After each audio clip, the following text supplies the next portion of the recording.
গান শুনিয়ে যায়, সে ভ্রমর আমার ফুলে গুনগুনিয়ে যায়, আমার প্রাণে ঢেউ তুলে। এই তো শ্রাবণ মাসের দ্বিতীয় সোমবারও খুব ভালো মতন পুজোটা হয়েছে। আর আজকে আমি ঠাকুরকে শুধু মিষ্টি জিনিসই দিয়েছি খাওয়ার জন্য। তো প্রথম সোমবারে তো আমি ঠাকুরকে ফলমূল দিয়েই পুজো দিয়েছি। তো আজকে ভাবলাম ঠাকুরকে একটু মিষ্টি লাড্ডু এইসব দিয়ে কিছু খেতে দিই। তো তার জন্য আমি মিষ্টি লাড্ডু এইসব দিয়েই খাওয়ালাম ঠাকুরকে। আর আমাদের এখানের তো ওয়েদারের এখন কোনো ঠিক ঠিকানা নেই, এই রোদ ওঠে এই আবার বৃষ্টি পড়ে।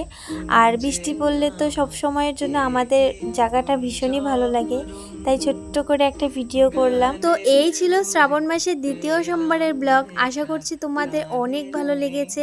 আবার দেখা হবে অন্য কোনো নতুন একটা ব্লগ নিয়ে। ততক্ষণের জন্য সবাইকে টাটা বাই।